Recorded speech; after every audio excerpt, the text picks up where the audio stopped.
আসসালামু আলাইকুম প্রিয় শিক্ষার্থীবৃন্দ। প্রথমেই ক্ষমা চেয়ে নিচ্ছি যে আমি লেট করে ফেলছি। লেট করার কারণ হচ্ছে আরেকটা ক্লাস ছিল। তোমরা অনেকেই জানো যে একসাথে তো অনেকগুলা ক্লাসই নিতে হয়। তো এই কারণে আজকের ক্লাসটা শুরু করতে আমি লেট করে ফেলছি। আমাকে এই ব্যাপারটা তোমরা ক্ষমা সুন্দর দৃষ্টিতে দেখবা। আমি আশা করি এটা তোমাদের কাছ থেকে। তো আমি একটু দেখবো সব কিছু ঠিকঠাক আছে কিনা, সাউন্ড থেকে শুরু করে তোমরা যুক্ত হচ্ছ কিনা, তারপর আমি তোমাদের সামনে আসবো। হ্যাঁ, হ্যাঁ, তো আমাদের সাথে তোমরা যুক্ত হও সবাই। আমি এটা চাইবো তোমাদের থেকে। তো আমাদের সাথে এখন ৬ জন হইছে। আমাদের সাথে শুভা আছে, আমাদের সাথে সাজাদ আছে, সাব্বির, আমাদের সাথে রাশেদ, আমাদের সাথে আছে স্নেহা, আমাদের সাথে লাবিবা আছে, আমাদের সাথে মহুয়া আছে, আ নাবিল আছে, আরও তো অনেকে আছে। তো আসো তোমরা সবাই এক এক করে আসো। আই এম এগেইন সরি যে এরকম আসলে করা উচিত না। আর এরকম হয় ইচ্ছাকৃতভাবে হয় না, বুঝছো? মানে আমিও তো চাইবো যে রাত হইছে, এখন শীতের রাত, তাড়াতাড়ি ক্লাসটা নিয়ে বাসায় চলে যাব। কিন্তু আসলে দায়িত্ব তো, এই দায়িত্ব থেকে সরে আসা যায় না। তো আছি, আমি ভালো আছি। আমাদের সাথে অনেকে আছে, অনেকে আছে। তোমরা আসো। আজকের ক্লাসটাতে মজা আছে, হ্যাঁ। আজকের ক্লাসটাতে মজা আছে, আজকের ক্লাসটাতে গালিগালাজ আছে অনেক। আজকের ক্লাসটা মজিদের লুইচ্চামির পরিমাণটাও অনেক বেশি। তোমরা একটু আসো সবাই, এক এক করে আসতে থাকো। হ্যাঁ, আমি ভালো আছি, আশা করি তোমরা ভালো আছো। আর এই রাতে যে তোমরা অপেক্ষা করো ক্লাসগুলোর জন্য, আহ, এটা ভালোই লাগে দেখতে। তারপরে চিটাগাং আসতেছি কবে? ঈশা, কবে? আমরা চিটাগাং আসতেছি আমরাই জানি না। ওকে, তো আসো, সবাই আসো। রাজিয়া, আশা করছি তুমি ভালো আছো, আমি তো ভালোই আছি। আর লেখাপড়াটা একটু তোমার ভালো মতো করতে হবে, হ্যাঁ। আমরা তোমাকে দিয়ে অনেক আশা করি, সবাইকে দিই। রাজিয়াকে আমি চিনি, পার্সোনালি চিনি, খুবই ভালো, এবং চাইবো যে খুব ভালো পড়ালেখা করুক, অনেক বড় হোক। ভাইয়া লাইট বেশি লাগতেছে? লাইট বেশি লাগবে না। লাইট বেশি লাগবে না, এটার কারণ হচ্ছে তোমার আহ, সাদা ব্যাকগ্রাউন্ডে পড়াবো, তখন আবার লাইটের প্রয়োজন হয়, কারণ আমি মানে বেশি করে নিছি। ওকে, এক এক করে আসুক, এক এক করে আসুক। তো গতদিন আমরা কি পড়ছিলাম জানো? আমি তোমাকে বলি। গতদিন তোমরা আবার এটা কেউ ভেবো না আমি ফাহাদ স্যারের পাঞ্জাবি পরে চলে আসছি। এটা আমারও একটা আছে, ফাহাদ স্যারেরও একটা আছে। তো তোমরা একটু আসো। গতদিন আমরা গ্রামটা সম্পর্কে জানছিলাম, হ্যাঁ। আমরা কি সম্পর্কে জানছিলাম? আমরা মোহাম্মদনগর গ্রাম, যেটা মতিগঞ্জের সড়কের পাশে, গ্রাম সম্পর্কে জানছিলাম। এরপরে একটা নাটকীয় প্রবেশ, এটা আমরা দেখছিলাম, নাটকীয় প্রবেশ, এতটুক পর্যন্ত আমরা পাইছিলাম। আজ এর পরবর্তী অংশটা আমরা শুরু করব, হ্যাঁ। যে গ্রামে আস্তে আস্তে আস্তে আস্তে মজিদের বিবাহ থেকে শুরু করে মজিদের যেই ক্ষমতার প্রদর্শন, এই প্রত্যেকটা জিনিস আমরা আজ পড়ার চেষ্টা করব, ঠিক আছে? এখন তোমরা একটু বলো তো, কাঁথা কম্বলের নিচে শুয়ে অ্যাটলিস্ট ক্লাসটা করো, ঠিক আছে? সমস্যা নেই।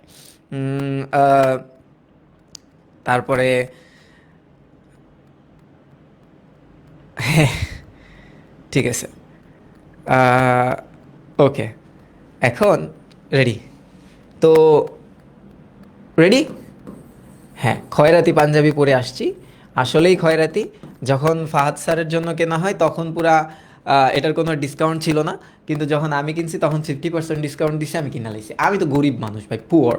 তো আমি তো 100% দামে কেনাটা আসলে আমার জন্য একটু টাফ। এটা তো তোমরা বুঝোই।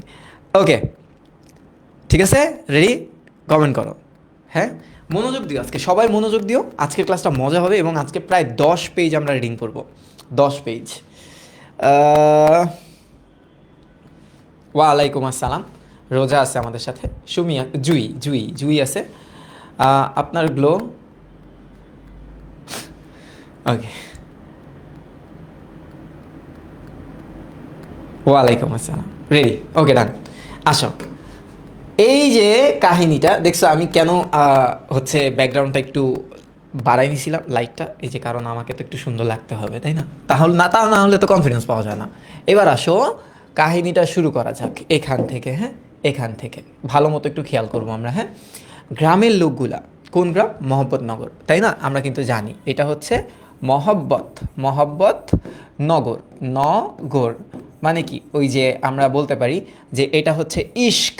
হ্যাঁ, ইশক বানান কি রে? ইশক নগর, ইশক নগর। আচ্ছা, লোকগুলা ইদানিং অবস্থাপন্ন হয়ে উঠছে, মানে কি জানো, যে তাদের আসলে টাকা পয়সা আসা শুরু হয়েছে, তারা কি হয়ে উঠছে? ধনী। আমি দিলাম ধনী হয়ে উঠছে, যেটা একদম মজিদের গ্রামের থেকে মানে তোমার ভিন্ন, ব্যতিক্রম। যোধ জমি করেছে, বাড়িঘর করেছে, গরু ছাগল আর মেয়ে মানুষ পুষে চড়াই উতরাই ভাব ছেড়ে ধীর স্থির হয়ে উঠেছে, কিন্তু মুখে চিকনাই রয়েছে। কিন্তু খোদার দিকে তাদের নজর একদমই কম। খোদার দিকে নজর কম কিরকম? তারা প্রয়োজনে খোদাকে ডাকে, তাছাড়া তাদের খোদাকে ডাকার প্রয়োজন হয় না। প্রয়োজনে খোদাকে ডাকে, আদারওয়াইজ খোদার নাম মুখেও নেয় না। এখানে ধান খেতে হাওয়া গান তোলে বটে, কিন্তু মুসল্লিদের গলা আকাশে ভাসে না। তার মানে কি? এদের ভিতরে ধর্মচর্চা নাই, ধর্মচর্চা নেই, ঠিক আছে। কিন্তু এদের আবার কি হয়েছে? ফসল অনেক, ফসল অনেক। তো চলো, আজকে কিন্তু ওই যে আমাদের একটা দুদু মিয়ার কাহিনী কিন্তু আছে। দুদু মিয়া 7 ছেলের জনক, ভেরি গুড প্রোডাকশন। এবার একটু দেখো। আচ্ছা, গ্রামের প্রান্তে সেই জঙ্গলের মধ্যে কবরের পাশে দাঁড়িয়ে বুকে ঝোলানো তামার দাঁত খিলাল দিয়ে, দাঁতের গহ্বর, এটার উচ্চারণ কিন্তু গহ্বর, হ্যাঁ গহ্বর খোঁচাতে খোঁচাতে মজিদ সেদিন সে কথা স্পষ্ট বুঝেছিল। মানে গ্রামবাসী কেমন এটা বুঝে গেছিল, গ্রামবাসী কেমন, হ্যাঁ এটা বুঝে গেছিল। কাহিনীটা এরকম যে মজিদ তো তার আধিপত্য বিস্তার করা শুরু করছে, আধিপত্য বিস্তার করা শুরু করছে। তো তিনি কি করলো? যে ফসলের ক্ষেতের মাঝখানে দাঁড়ায় দাঁত খোঁচাইতেছে এবং চিন্তা করতেছে, এই গ্রামের মানুষেরা তো আসলেই বোকা, আর আমি তো ড্যাডি অফ অল বাটপার্স, আমি এখন বাটপারি করবো ওদের সাথে। এবার একটু দেখো, সঙ্গে এ কথাও বুঝেছিল যে দুনিয়ায় সচ্ছলভাবে দুবেলা খেয়ে বাঁচবার জন্য যে খেলা খেলতে যাচ্ছে, কিসের খেলা বলো তো? বাটপারির খেলা, ধোঁকাবাজির খেলা, ঠিক আছে। মানে কি? মানুষকে ঠকানোর খেলা, ঠকানোর খেলা।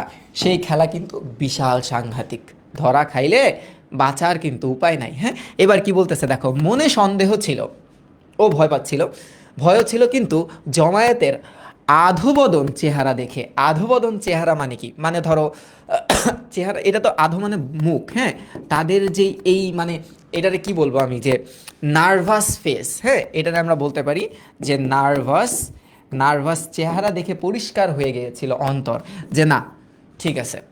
এই জমায়েত কখন হয়েছিল? সে যখন এসে চিল্লাচিল্লি করা শুরু করছিল না, যে এই গ্রামের মানুষ তো ভালো না, এরা এই পীরের মাজার এইভাবে ফেলে রাখছে, তো মানুষের চেহারা দেখেই বুঝে গেছিল যে এরা বোকা। এবার কি বলতেছে? হাঁপানি, রোগগ্রস্ত, অসতিপর, মানে কি বলছিলাম মনে আছে? 80+ বৃদ্ধের চোখের দিকে চেয়েও তাতে লজ্জা ছাড়া আর কিছু দেখেনি, যে ওরা তো আসলে বোকা, ওরা যাচাই বাছাই করতেছে না, মসজিদে এসে যে কথাটা বলছে সেই কথাই বিশ্বাস করে ফেলছে। এখন বলো তো 80+ ব্যক্তিটার নাম কি ছিল? কার বাপ ছিল বলো তো? শাহরুখের বাপ না সালমানের বাপ?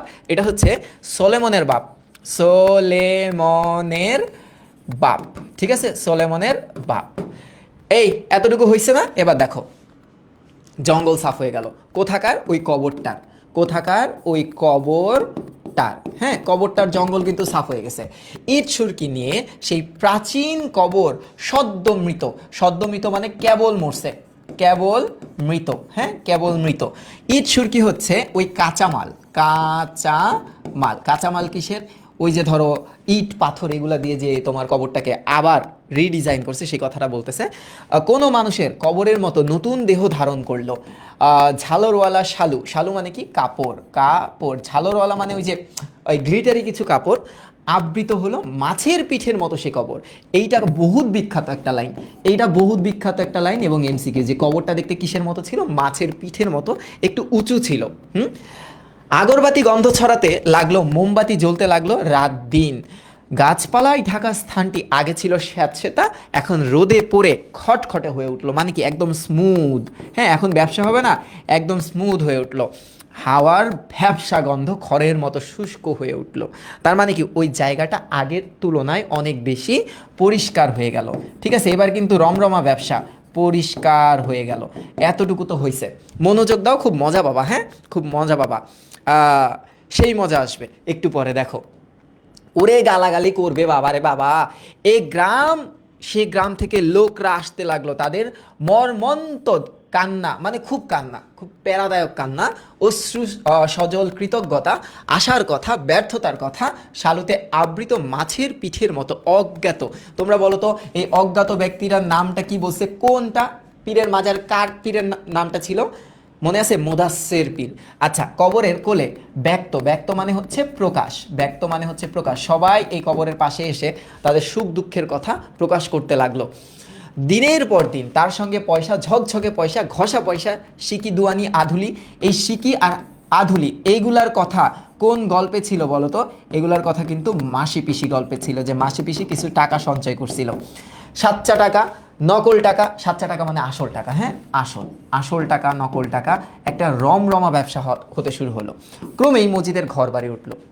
হ্যাঁ, মজিদ বিকেম রিচ, ভেরি পশ অলসো, রিচ কিড হয়ে গেল, ঠিক আছে, মৃত্যুঞ্জয়ের মতো। বাহির ঘর, অন্দর ঘর, অন্দর ঘর মানে হচ্ছে ভেতর, ভেতর, হ্যাঁ ভেতর।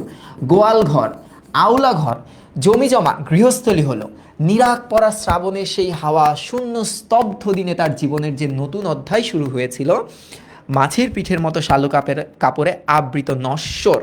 নশ্বর মানে কি বলতো?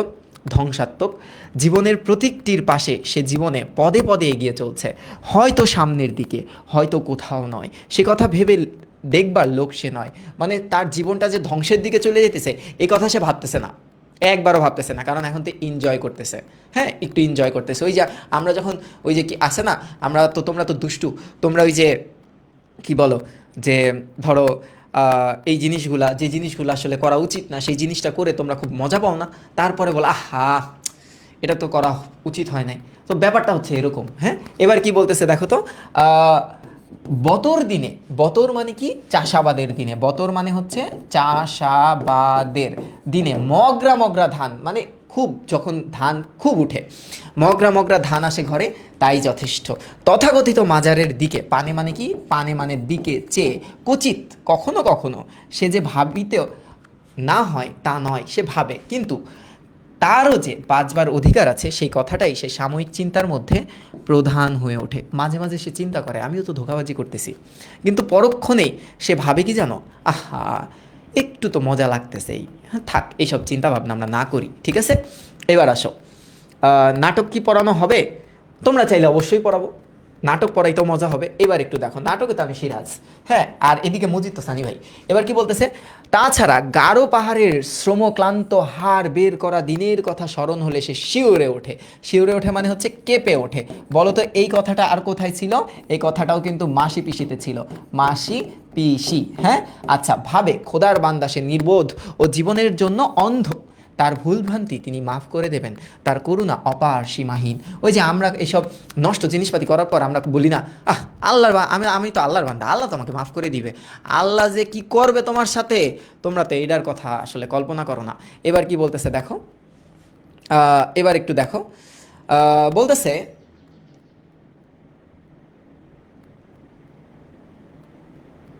আচ্ছা হ্যাঁ একটু মনোযোগ দিস, হ্যাঁ। একদিন মজিদেরও বিয়ে হয়। এটা কি মানা যায়? মজিদও বিয়ে করছে, কিন্তু এক বিধবাকে বিয়ে করছে। অনেক দিন থেকে আলিঝালি একটা চৌরা বেউরা মেয়েকে সে দেখছিল। মানে কি জানো? মজিদ ছিল হচ্ছে হালকা পাতলা, হ্যাঁ, আর বিয়া করছে কিরকম জানো? ধরো এইরকম, ধরো এটার উপরে দাঁড়াইলে, ধরো আমার সাইজটা যেরকম হইব না, এই যে এইরকম একটারে বিয়ে করছে, বুঝতে পারছো তো? বিশাল একটা উঁচা লম্বা চৌড়া, হ্যাঁ, বিয়ে করছে। তারপর কি বলতেছে দেখো, আচ্ছা, শেষে সেই মেয়ে লোকটি বিবি হয়ে তার ঘরে এলো। সে কিন্তু অনেক দিন ধরে সে তারে দেখতেছে, ঠিক আছে। এবার কি বলতেছে দেখো, নাম তার রহিমা, এটা হচ্ছে তার প্রথম স্ত্রী, এটা হচ্ছে তার প্রথম স্ত্রী।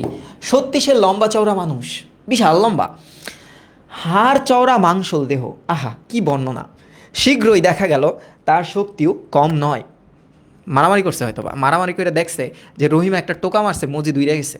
এবার বলতেছে দেখো, বড় বড় হাড্ডি সে অনায়াসে এক স্থান থেকে অন্য স্থানে তুলে নিয়ে যায়। বড় বড়, ও হাড্ডি, সরি হাড়ি, হাড়ি, মাফ করে মানে, হ্যাঁ। আচ্ছা, গোয়ার দামরা গাইকেও স্বচ্ছন্দে গোয়াল থেকে টেনে বের করে নিয়ে আসে। হাঁটে যখন মাটিতে আওয়াজ হয়, ধরো দ্রুম দ্রুম আওয়াজ করে হাঁটতেছে, কি ভয়ানক ব্যাপার। একটু দেখো, কথা কয় যখন মাঠ থেকে শোনা যায় গলা, এই তোরা কি আমার লেখাপড়া করতেছিস, এরকম করে চিল্লায় চিল্লায় বলে। ঠিক আছে, এবার একটু আসো, হ্যাঁ এবার একটু আসো। এবার কি বলে, তবে তার শক্তি তার চওড়া দেহের বাহিরের খোলস মাত্র। তার মানে আসলে সে কিরকম ঠান্ডা ভীতু মানুষ, 10 কথায় রা নেই, মানে সে কোনো কিছুতে এর বিপক্ষে কথা বলে না, চুপচাপ থাকে। 10 কথায় রা নেই মানে কি, সে কখনো বিরক্ত বোধ হয় না। রক্তে রাগ নাই, রক্তে কি রাগ থাকে বলো, হ্যাঁ এটা কি রক্তে হিমোগ্লোবিন থাকে, এটাও জানে না ওরা। এবার কি বলতেছে দেখো, মজিদের প্রতি তার সম্মান শ্রদ্ধা ভয়। শীর্ণ, শীর্ণ মানে কি চিকনা, এই যে আমার মতো চিকনা, হ্যাঁ চিকনা মানুষটির পেছনে মাছের পিঠের মতো মাজারটি বৃহৎ ছায়া দেখে। মানে তোমার রহিমা খোদাকে ভয় পায়, মাজারকে ভয় পায় এবং মজিদকে ভয় পায়। তাহলে অ্যান্সার এটা বহুপদী সমর্থ সূচকে আসে যে রহিমা কাকে ভয় পায়, রহিমা কাকে ভয় পায়, হ্যাঁ একজনকে না, রহিমা 3টা জিনিসকে ভয় পায়। এক হচ্ছে মজিদ, হ্যাঁ তারপর হচ্ছে খোদা, তারপর হচ্ছে তোমার মাজার। এই কয়টা জিনিসকে রহিমা ভয় পায়। রহিমা তো আমার দেহেই নাই, আমার দেখলে তো ভয় কাঁপতো। এরপরে আসো, ও যখন উঠানে হাঁটে মজিদ চেয়ে চেয়ে দেখে, হ্যাঁ দুষ্টু, বউকে দেখতেই তো পারে, দুষ্টামি কি আছে, তোমরা আসলে দুষ্টু, তোমরা বুঝো না কিছু। দেখো, ও যখন উঠানে হাঁটে তখন মজিদ চেয়ে চেয়ে দেখে, এভাবে উকি মেরে দেখে। তারপর মধুর হেসে আস্তে আস্তে মাথা নেড়ে বলে।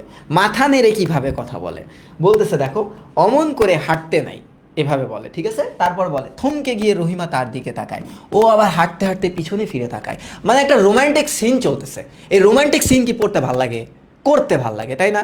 এবার একটু দেখো, কিন্তু আমার জীবনে এইসব সিনারিও নাই। এবার কি বলতেছে দেখো, মজিদ বলে, মজিদ আবারও বলতেছে, মজিদ কি বলতেছে একটু খেয়াল করে দেখো। কিন্তু মজিদ বলতেছে, অমন করে হাঁটতে নাই বিবি, বিবি এভাবে হেঁটো না, মাটি গোস্সা করে, মানে রাগ করে, মাটিও চেতা যায়, তুমি যেভাবে হাঁটো মাটিও কিন্তু চেতে যায়। এই মাটিতেই তো একদিন ফিরি যাইবে, যাইবা। থেমে আবার বলে, মাটিরে কষ্ট দেওয়ান গুণা, মাটিরে তোমরা কষ্ট দিও না। ঠিক আছে, এবার কি বলতেছে দেখো, হ্যাঁ এবার বলতেছে, এ কথা আগেও শুনেছে রহিমা, মুরব্বীরা বলতো যে এইভাবে আসলে দাবড়ায় দাবড়ায় হাঁটে না। হ্যাঁ, বাড়ির আত্মীয়রা বলেছে মজিদের কথার বাইরে শালু কাপড়ে আবৃত মাজারটির কথা তার তখন মনে পড়ে। হ্যাঁ, রহিমা আবার মাজারের কথা মনে করে আবার ভয় পায়। এবার দেখো, মজিদ নীরবে চেয়ে চেয়ে দেখে, দেখে রহিমার চোখে ভয়, রহিমা ভয় পাইতেছে। মধুরভাবে হেসে আবার বলে, কি বলে, অমন করি কখনো হাঁটিও না, কবরে আজাব হইবে। শক্তিমত্তা নারীর উজ্জ্বল পরিষ্কার চোখে ঘনায়মান ভয়ের ছায়া দেখে মজিদ খুশি হয়, কারণ মজিদের কন্ট্রোলটা আছে ওর হাতে। ঠিক আছে, এবার কি বলতেছে, তারপর বাইরে গিয়ে কোরআন তেলাওয়াত শুরু করে, গলা ভালো তার, পরিবার ভঙ্গিও মধুর, একটা চমৎকার সুরে সারা বাড়ি ভরে যায়, যেন হাসনা হেনার মিষ্টি মধুর গন্ধ ছড়ায়। তাহলে এইটা কোন ফুলের নাম আছে একটু বলো তো, হাসনা হেনা, এটা একটু মনে রাখো কোন ফুল। আচ্ছা, কাজ করতে করতে রহিমা থমকে যায়, কান পেতে শোনে, খোদা তালার রহস্যময় দিগন্ত তার অন্তরে যেন বিদ্যুতের মতো মতো থেকে থেকে ঝিলিক দিয়ে ওঠে, ঝিলিক দিচ্ছে ঝিলিক। হ্যাঁ, আচ্ছা, একটি অব্যক্ত অপ্রকাশিত, অব্যক্ত মানে কি, অপ্রকাশিত ভীতি ঘনিয়ে আসে মনে। সে খোদাকেও ভয় পায়, মাজারকেও ভয় পায়, তার স্বামী মজিদকেও ভয় পায়। এই যে এটা একটু আগে লিখে দিছি তোমাদেরকে। হ্যাঁ, আচ্ছা দেখো, গ্রামের লোকেরা যেন রহিমার অন্য সংস্করণ, এটা মোস্ট ইম্পর্টেন্ট অনুধাবন। অনুধাবন যাদের কলেজে প্রথম অর্ধেক আছে না, তারা এটা পড়বা। কেন? কারণ গ্রামের লোকেরা রহিমার মতোই মজিদকে, মাজারকে এবং খোদাকে ভয় পায়। তাগরা তাগরা দেহ, চেনে জমি আর ধান, চেনে পেট, খোদার কথা নেই, স্মরণ করিয়ে দিলে আছে, নচেত ভুল মেরে থাকে। মানে এই গ্রামের মানুষেরা তোমার হচ্ছে কীরকম জানো, যে ওরা খোদাকে কখন ডাকে, যখন কেউ মনে করায় দেয় তখন, আদারওয়াইজ গ্রামের মানুষজন এর ভিতরে খোদা ভীতিটা নাই। আচ্ছা, জমির জন্য প্রাণ, যে জমিতে বর্ষণহীন খরার দিনে ফাটল ধরলে তখন কেবল স্মরণ করে খোদাকে। মানে এই গ্রামের মানুষেরা জমির প্রতি পাগল, জমির জন্য মানুষও খুন করে। কিন্তু জমি এধারে উর্বর, চারা ছড়িয়েছে, কি সোনা ফলবে। মানুষও পরিশ্রম করে, জমিও সেই শ্রমের সম্মান দেয়, দেয় তো বুক উজাড় করে দেয়, মানে শস্যে পরিপূর্ণ। এই গ্রাম কি শস্যে পরিপূর্ণ। পরিপূর্ণ। দেখো একটু পর ডায়লগ আসবে, একটু পর ডায়লগ আসবে, কি বলতেছে দেখো। মাঠে গিয়ে মানুষ মেঠো হয়ে ওঠে, হিংস্র হয়ে যায়। মানুষ কীরকম হয়? মানুষ হিংস্র হয়ে যায়। কখনো ঘরোয়া হিংসা বিদ্বেষের জন্য বা আত্মমর্যাদার ভুয়ো ঝান্ডা উঁচিয়ে রাখবার জন্য তারা জমিকে দাবার ছকের মতো ভাগ করে ফেলে। মানে জমি নিয়ে মারামারি করে না? হ্যাঁ, তারা কি নিয়ে মারামারি করে? তারা জমি নিয়ে মারামারি করে। গ্রামে এটা হয়, হ্যাঁ গ্রামে এটা হয়, শহরে এটা হয়, আমি দেখছি, ফ্যামিলিতেই দেখছি। এবার কি সে জমিকে আবার রক্ত দিয়ে রক্ষা করতে দ্বিধা করে না। হয়তো দুনিয়ার দূষিত আবহাওয়ার মধ্যে তারা বর্বর নীচতায় নেমে আসে। নীচতায় মানে কি? নীচ মন মানসিকতায় তারা নেমে আসে। কিন্তু যখন জমির গন্ধ নাকে লাগে, মাটির এলো খাবরা দলাগুলোর দিকে চেয়ে আপন রক্ত মাংসের কথা স্মরণ করে, তখন ভুলে যায় সমস্ত হিংসা বিদ্বেষ। মানে জমিতে যখন ফসল আসা শুরু করে, জমিতে কি? জমিতে যখন ফসল আসা শুরু করে, তখন মানুষ এই গ্যাঞ্জাম ভুলে যায়। দেখো, সিপাহীর খণ্ডিত ছিন্ন, সিপাহী মানে যোদ্ধা, খণ্ডিত মানে খণ্ডন করা, ছিন্ন দেহের একতাল অর্থহীন মাংসের মতো জমিও তখন প্রাণের চাইতে বড় হয়ে ওঠে। খাবলা খাবলা রুঠা জমি। রুঠা জমি মানে কি জানো? রুঠা জমি মানে অনেক রুক্ষ জমি। রুক্ষ, হ্যাঁ রুক্ষ জমি, ডোবা জমি, যেই জমিতে পানি জমা থাকে। আর এটা হচ্ছে কাদা জমি, এটা হচ্ছে পলিযুক্ত জমি। আর ফাটল ধরা জমি মানে হচ্ছে, এটা তুমি ওই যে যখন আমাদের খরা হয় না, খরা, এই খরা হবার পর জমির যে অবস্থাটা হয় না দুর্ভিক্ষের টাইমে, সেরকম জমি। হ্যাঁ, একটু খেয়াল করো। জ্যৈষ্ঠের জমি সব জমি একান্ত আপন, কোনটার প্রতি অবহেলা নাই। মানে মানুষ জমির প্রতি খুবই টান, ওরা ফসল উৎপাদন করে। যেমন সুস্থ মুমূর্ষ জরা জর্জর আত্মীয়জনের প্রতি দৃষ্টিভেদ থাকে না মানুষের, মাথার ঘাম পায়ে ফেলেই তারা খাটে। হয়তো কাঠফাটা রোদ, হয়তো মুষলধারে বৃষ্টি, তারা পরিশ্রম করে চলে। অগ্রহায়ণের শীত খোলা মাঠে হাড় তাদের কাঁপায়, তারপরও তারা জমিতে ফসল উৎপাদন করে।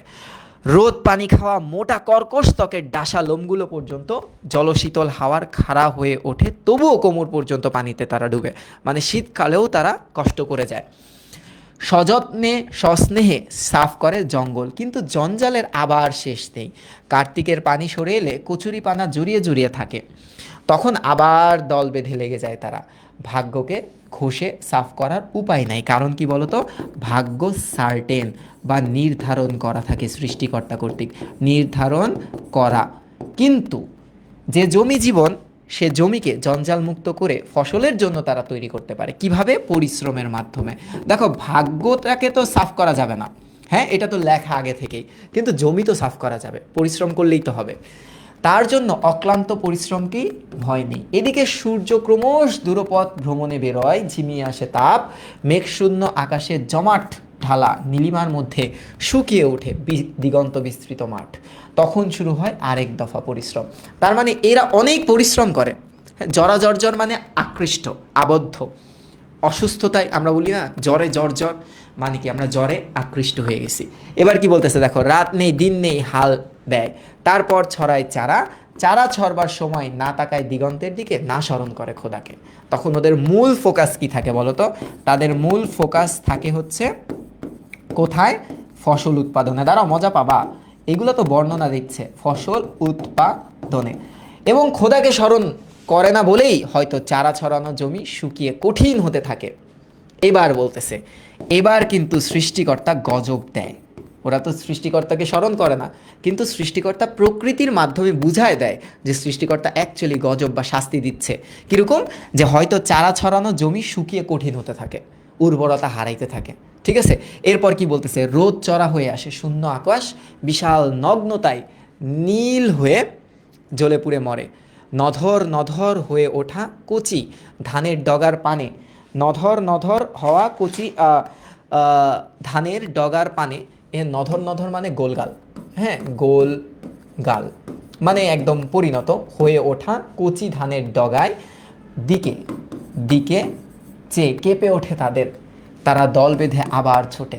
তারপর রাত নেই দিন নেই বিল নেই, কোদে কোদে, কোদে কোদে মানে জানো? কোদে কোদে মানে প্রকাণ্ড, প্রকাণ্ড পানি তোলে, মানে তারা যত পানি পারে, এখন তো জমি শুকায় গেছে, যত পানি উঠাইতে পারে পানি উঠায় জমিতে ঢালে। মানে এরা এত পরিশ্রমী ফসলের প্রতি। সামান্য ছুতোই প্রতিবেশীর মাথায় দা বসাতে যাদের বিন্দু মাত্র দ্বিধা হয় না, মানে সামান্য কারণে প্রতিবেশীর সাথে খুনাখুনি করে, তাদের বুক বিমর্ষ আকাশের তলে কচি নধর গোলগাল ধান দেখে শঙ্কিত হয়ে ওঠে। মাটির তৃষ্ণায় তাদের অন্তর খা খা করে। রাত নেই দিন নেই কোদে কোদে পানি তুলে মনকে মন, মনকে মন মানে ওজনে ওজন, 1 মন 2 মন, যে এরা ফসল ফলাবে। এবার দেখো কি বলতেছে, একটু ভালো মতো মনোযোগ দিও। এত শ্রম এত কষ্ট, তবু ভাগ্যের ঠিক ঠিকানা তো নাই। চৈত্রের শেষ দিকে বা বৈশাখের শুরু, ধান ওঠে ওঠে এমন সময় কোনো এক দুপুরে কালো মেঘের সঙ্গে ঝড় আসে আর শিলাবৃষ্টি, তখনই তো ফসল জায়গা। হ্যাঁ, আহ, জায়গা। এবার দেখো করে নিমেষের মধ্যে ধ্বংস করে দিয়ে যায় মাঠ, কোচবিদ্ধ হয়ে নিহত সমীর উদ্দিনের। এখানে দেখো একটা নাম আসবে, দাঁড়া আমি সব বুঝাই দিচ্ছি। বলতেছি কি দেখো, কোচবিদ্ধ, কোচ মানে ধরলাম আমি তীর, হ্যাঁ, তীর বিদ্ধ হয়ে, হ্যাঁ আচ্ছা, তীর বিদ্ধ হয়ে কে মারা গেছিল? সমীর উদ্দিনের রক্তাপ্লুত মানে রক্তে জর্জরিত দেহের দিকে আবেদ জাবেদের মনে দানবীয় উল্লাস হতে পারে যে আবেদ জাবেদ কাকে মারছিল? এই সমীর উদ্দিনকে মারছিল। দেখে তারা অনেক হ্যাপি হয়েছে যে আমার বিপক্ষকে আমি খুন করে ফেলছি, কিন্তু এখন তারা পাথর হয়ে যায়, কারণ ফসল উৎপাদন হচ্ছে না। কারণ কি? ফসল উৎপাদন হচ্ছে না, উৎপাদন হচ্ছে না। একরত্তি জমিও নেই, তারও চোখ ছলছল করে ওঠে। যার জমি নেই তারও চোখ ছলছল করে, এবং হয়তো খোদাকে স্মরণ করে, হয়তো করে না, যে তখনও ওরা খোদাকে স্মরণ নাও করতে পারে। এরা এরকম, এই গ্রামের মানুষ। তো এইটার সুযোগ নিছে হচ্ছে তোমার মজিদ। দেখো কিভাবে মাঠের এক প্রান্তে একাকী দাঁড়িয়ে মজিদ দাঁত খেলাল করে, আর সে কথাই সে ভাবে। কাতারে কাতারে সারবন্দি হয়ে দ্বিতীয়বার চাঁদের মতো, হ্যাঁ, কাস্তে নিয়ে, কাস্তে মানে যেটা দিয়ে ওই যে কাটে, হ্যাঁ, চাঁদের মতো, চাঁদের শেপ থাকে এটা, এটা নিয়ে মজুররা, দিন মজুরদের কথা বলতেছে, যখন ধান কাটে আর বুক ফাটিয়ে গীত গায়, তখন মজিদ দূরে দাঁড়িয়ে দেখে আর ভাবে, গলার তামার খিলাল দিয়ে দাঁত গহ্বরে গুতোয় আর ভাবে, কিসের এত গান, এত আনন্দ, জোরে এত আনন্দ কেন করতেছে? ফসলের জন্য। ওদের মনে তো খোদার ভীতিই নাই। এবার সুযোগটা নেই। বলতেছে মজিদের চোখে, হ্যাঁ, মজিদের চোখ ছোট হয়ে আসে, রহিমার শরীরে তো এদেরই রক্ত, আর তার মতোই এরা তাগড়া, গাট্টা গোট্টা প্রশস্ত। রহিমার চোখে ভয় দেখেছে মজিদ, এরা কি ভয় পাবে না? আমি কি এদের মনে ভয় ঢুকাতে পারবো না? ওদের গান আকাশে ভাসে, ঝিলমিল করতে থাকা ধানের শীষে এদের আকর্ণ হাসির ঝলক লাগে। ওদের খোদার ভয় নেই, মজিদও চায় তার গোলা ভরে উঠুক ধানে। এইবার মজিদের লোভ হইছে। হ্যাঁ, মজিদের কি হইছে? লোভ হইছে, যে ও বিনা পরিশ্রমে এই সব পেতে চায়। কিন্তু সে তো জমিকে ধন মনে করে না, আপন রক্ত মাংসের সামিল খেয়াল করে না। সেন কথাটার অর্থ কি জানো? বাজ পাখির মতো দৃষ্টি, বাজ পাখির মতো দৃষ্টিতে অবশ্যই চেয়ে চেয়ে দেখে ধান কাটা। সে এক নজরে ধান কাটা দেখতে থাকে, হ্যাঁ, ধান কাটা দেখতে থাকে। এ কথা মজিদের ভালো লাগে না। কিন্তু তাদের মতো লোম জাগানো পুলক লাগে না তার। পুলক মানে কি? খুশি। পুলক মানে কি? খুশি। যে মজিদ তো খুশি হচ্ছে না, কারণ মজিদের নাই এসব। হ্যাঁ, হাসি তাদেরও প্রাণ, এ কথা মজিদের ভালো লাগে না। তাদের গীত ও হাসিও ভালো লাগে না। ঝালরওয়ালা শালু কাপড়ে আবৃত মাজারটিকে তাদের হাসি আর গীত অবজ্ঞা করে যেন। অবজ্ঞা মানে কি? ডিসরেসপেক্ট বা সম্মান করে না। তারা এখন পর্যন্ত, হ্যাঁ, এই মাজারটা পুরোপুরিভাবে কন্ট্রোল করতে পারেনি এখন পর্যন্ত। এবার দেখো সিনারিওটা, এবার মজা পাবা। এবার কি হলো? জামায়াতকে মজিদ বলে, এইবার দেখো জামায়াত মানে এত মানুষজনকে মজিদ বলে। জামায়াত হইছে মানুষের, অনেক মানুষ, হ্যাঁ, অনেক মানুষ হইছে, অনেক মানুষ। এবার দেখো শুরু, অনেক মানুষ। মজিদ বলে, খোদাই রিজিক দেনেওয়ালা, যে খোদাই তো তোমাদেরকে এই রিজিকটা দিছে, তোমরা খোদাকে মানো না কেন? এবার কিন্তু শুরু, দেখো। শুনে শালু কাপড়ে ঢাকা রহস্যময় চির নীরব মাজারের পাশে তারা স্তব্ধ হয়ে যায়। কারা? এই জমায়েত। এই তোরা একটু জমায়েত হয়। এবার কিন্তু খেলাটা শুরু। হ্যাঁ, মজিদ কিন্তু বলতেছে, মজিদ বলে, মাঠ ভরা ধান দেখে যাদের মনে মাটির প্রতি পূজার ভাব জাগে তারা বুধ পূজারী। তাহলে এই মজিদ কাদেরকে বুধ পূজারী বলছে বলো তো? কাদের বলছে? কাদের বলছে? মজিদ কিন্তু চেঁচছে এবার, হ্যাঁ, কাদের বলছে? যারা মাটির পূজা করে তারা গুনাহগার, আপনারা গুনাহগার। হ্যাঁ, জমায়েত মাথা হেট করে থাকে, তারা মাথা নিচু করে থাকে, নিচু করে থাকে। দেখো মজিদের এবার অস্তিত্বটা আস্তে আস্তে আসতেছে। বতর দিন ঘুরে আসে, আবার চাষাবাদের দিন ঘুরে আসছে, চাষাবাদ আবার পেরিয়ে যায়, আবারও চলে যায়। দেখো মজিদের জমিজট বাড়ে, আস্তে আস্তে বাড়তে থাকে, সঙ্গে সঙ্গে সম্মানও বাড়ে। গায়ের মাতব্বর ওর কথা ছাড়া আর কোনো কথা কয় না। সলা পরামর্শ, আদেশ উপদেশ, নসিহত, নসিহত মানেও পরামর্শ, এটা একটা আরবি শব্দ। হ্যাঁ, আচ্ছা, জন্য তার কাছেই ছুটে আসে।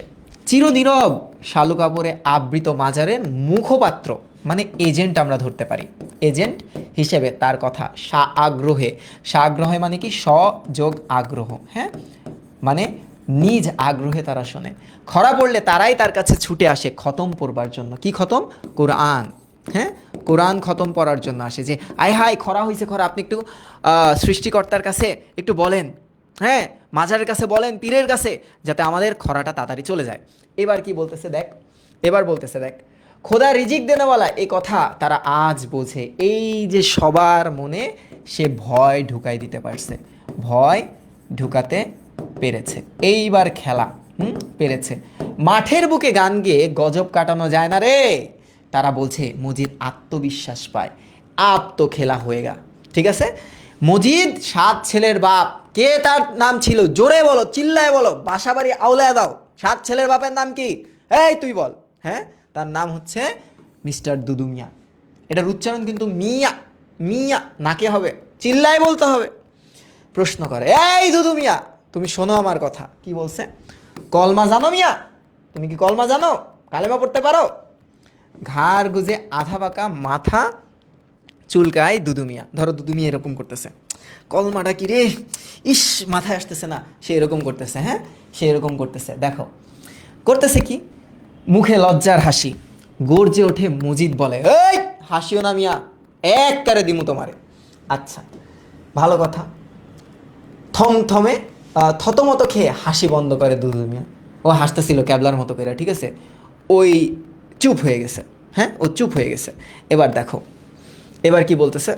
আচ্ছা, 7 ছেলের এক ছেলের সঙ্গে এসেছিল।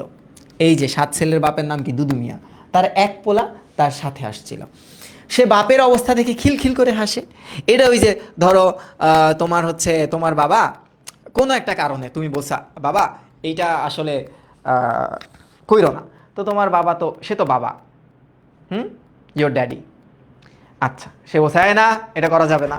তো তুমি দেখলা যে বাবা একটু ভয় পাইছে, মানে ভয় পাইছে, কি কইলাম আমি এটা, মানে ধরো বাবা এটা ভুল করছে এবং ধরা পড়ে গেছে, তখন তুমি খিলখিল করে হাসো না, বাবা ধরা তো খেয়ে গেল আমার কাছে। তো ওরকম একটা সিনারিও হয়েছে, বুঝছো? ধরো দুদু মিয়া তার পোলাপাইনটা খুব শাসন করে, তো দুদু মিয়া কলমা জানে না, এখন পোলাই তো ধরে লাইছে, এ বাবা তুমি না শাসন করতা, এখন তোমারে শাসন করতেছে। এইরকম একটা মজার সিনারিও হয়েছে। এটা কিন্তু অসম্মানজনক না, আমি মজার সিনারিও বলতেছি। সে বাপের অবস্থা দেখে খিলখিল করে হাসে। বাপে মাথা নত করে থাকার ভঙ্গিটা যেন গাধার ভঙ্গির মতো হয়ে উঠেছে।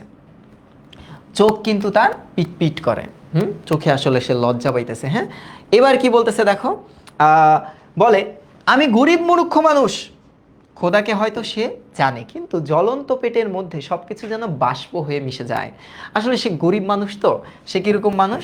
সে আসলে গরিব মানুষ, দিন আনে দিন খায়, তো সে আগে তো জীবন বাঁচাবে, তারপরে না খোদাকে রাখবে, ব্যাপারটা হচ্ছে এরকম। হ্যাঁ, এবার দেখো, ভেতরে গনগনে আগুন, সব উড়ে যায়, পুড়ে যায়, আজ লজ্জায় মাথা নত করে রাখে, গাধার মতো পিঠে ঘাড়ে সমান।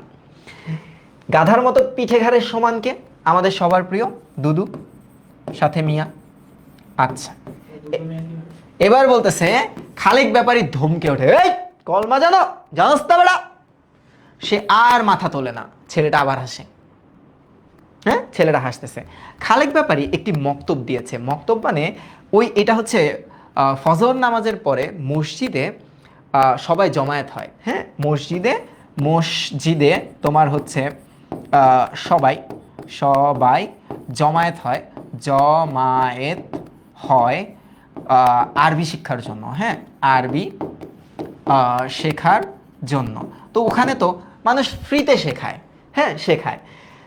এরই মধ্যে একপাল ছেলে মেয়ে জুটে গেছে, যে একপাল ছেলে মেয়ে তোমার হচ্ছে কি বলে তোমার হচ্ছে পরে ওদের সাথে, হ্যাঁ, ভোরে যখন কলতান করে আমশিপাড়া, ওই যে আমপাড়া আর কায়দা পড়ছি না আমরা, আমপাড়া আমপাড়া, হ্যাঁ, সেটা একসাথে কলতান করে জোরে জোরে সবাই পড়ে, আরবি শিক্ষা নেয়।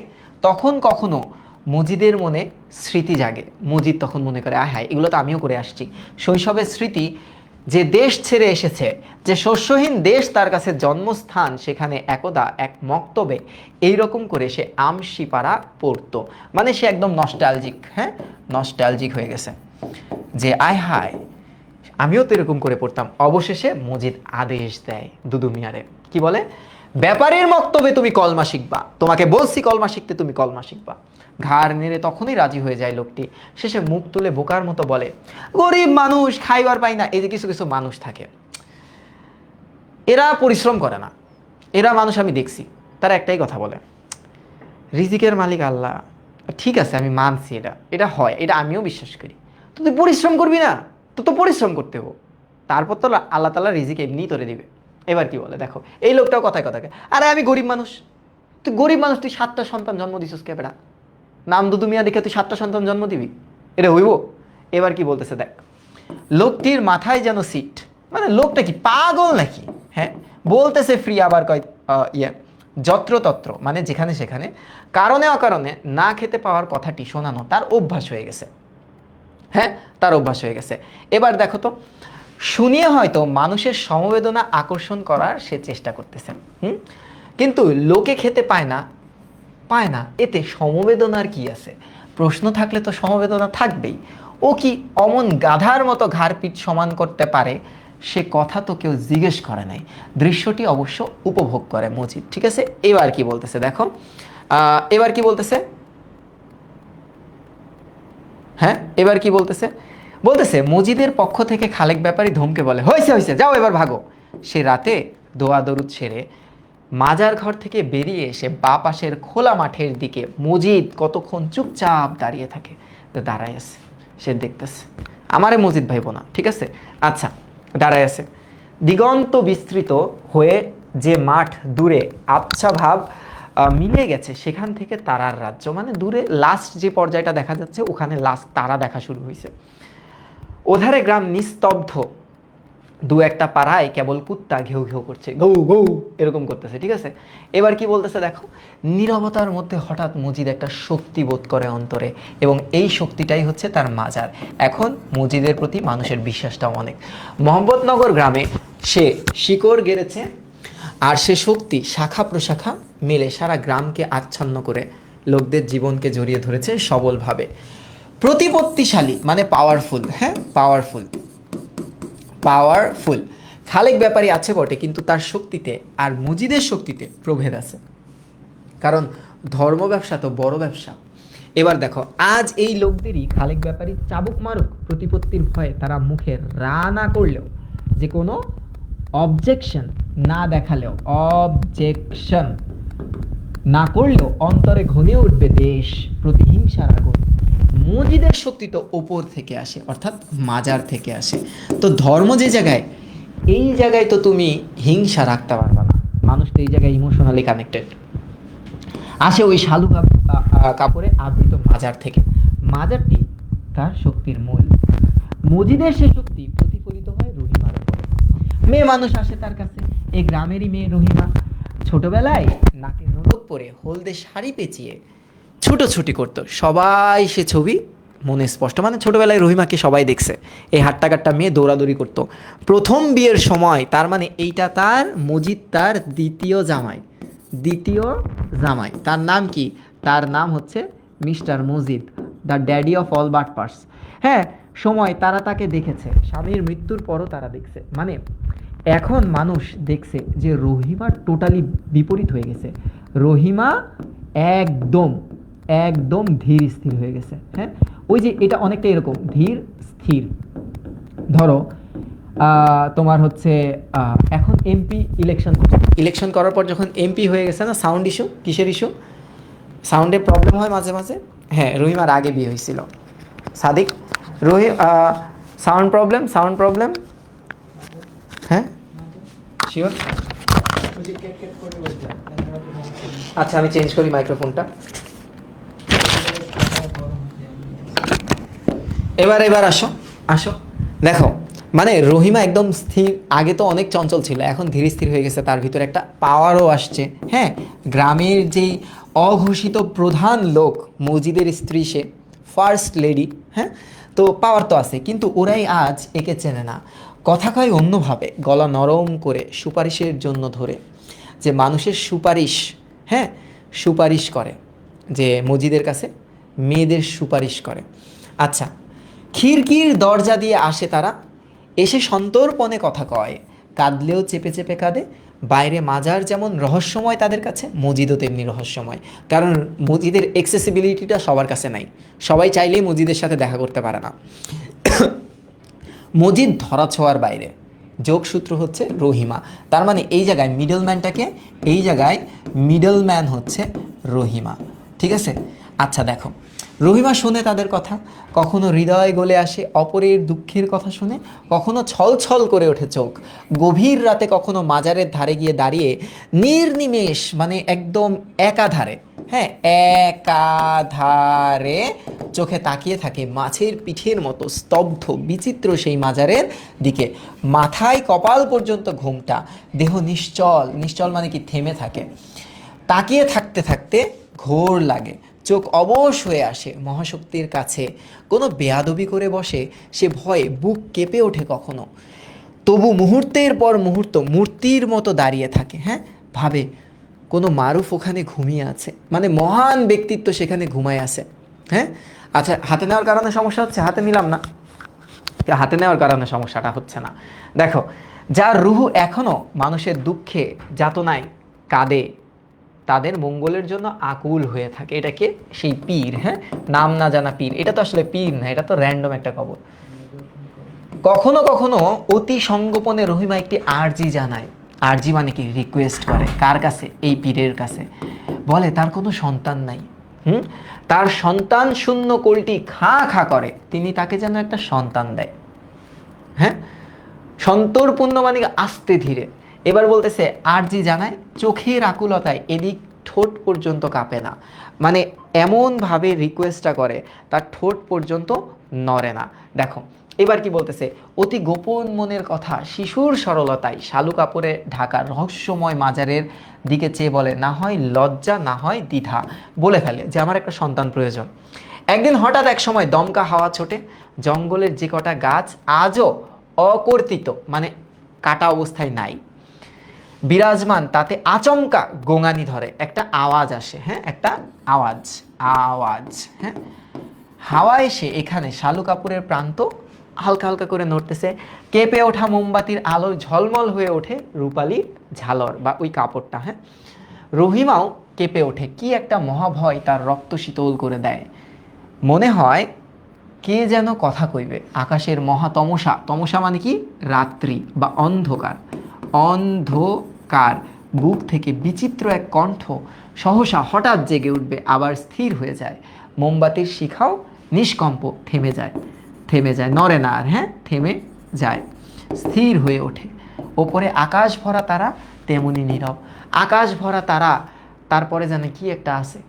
তোমরা যে মিমটা অনেক ভাইরাল করছিলা, আকাশ ভরা তারা, তারপর তো তোমরা দুষ্টু, ছি কি বলো এগুলা। কোনোদিন রহিমা সারা মানব জাতির জন্য দোয়া করে? ও পাড়ার সুনুর বাপ মরণ যন্ত্র কি, সরি সুনুর বাপ কি হয়েছে? ও পাড়ার সুনুর বাপ, এটা আরেকটা ক্যারেক্টার। হ্যাঁ, এটা আরেকটা চরিত্র। সুনুর বাপ কি রোগে আক্রান্ত? মরণ রোগ, যন্ত্রণা পাচ্ছে, তাকে শান্তি দাও, সবার জন্য দোয়া করে। খ্যাতানির মা, এই যে আমাদের লাবিবা আছে না, এই লাবিবা হচ্ছে খ্যাতানির মা। তোর নাম আজকের থেকে খ্যাতানির মা, কিন্তু এই তুই আর এই খ্যাতানির মা চরিত্র কিন্তু আলাদা। খ্যাতানির মা পক্ষাঘাতে কষ্ট পাচ্ছে। পক্ষাঘাত মানে এ হচ্ছে প্যারালাইসিস, লাইসিস। হ্যাঁ, আচ্ছা, কষ্ট পাচ্ছে, তার উপরে করুণা করো, রহমত করো। 4 গ্রাম পরে বড় নদী, কদিন আগে সে নদীতে ঝড়ের মুখে ডুবে মারা গেছে কটি লোক, তাদের জন্য দোয়া করে। ঘরে স্ত্রী পুত্র রেখে নৌকা নিয়ে যায় যারা নদীতে, তাদের জন্য দোয়া করে। মানে রহিমা কিন্তু খুব ভালো। হ্যাঁ, রহিমা কিন্তু খুব ভালো, ভদ্র। অনেক সময় অদ্ভুত আর্জি নিয়ে মেয়ে লোকেরা তার কাছে আসে। দুষ্টু। যেমন আসে ধান ভানুনি হাসুনির মা। এর দিকে কিন্তু মজিদ আর চোখে তাকায়। যে ধান ভাঙে তাকে ধান ভাড়ানি বলা হয়। হ্যাঁ, এর নাম হচ্ছে হাসুনির মা। হাসুনির মা কি বলে দেখো। বহুদিন আগে নিরাক পড়া এক শ্রাবণের দুপুরে মাছ ধরতে গিয়ে মতিগঞ্জের সড়কের উপরে যারা প্রথমে মজিদকে দেখছিল না, মনে আছে? তার নাম কি ছিল? তাহের আর কাদের সর্বপ্রথম মজিদকে দেখে, তাই না? এই মজিদকে দেখে, এর একটা বোন আছে, এই বোনের নাম হচ্ছে হাসুনির মা। আর মনে রেখো, হাসুনি কিন্তু একটা ছেলে, হাসুনি কিন্তু একটা ছেলে। এই ছেলের মায়ের নাম হাসুনির মা, যার নিজস্ব কোনো নাম আমরা পাচ্ছি না এখন। হ্যাঁ, তার বোন হচ্ছে হাসুনির মা। সে এসে বলতেছে, সে এসে কি বলতেছে?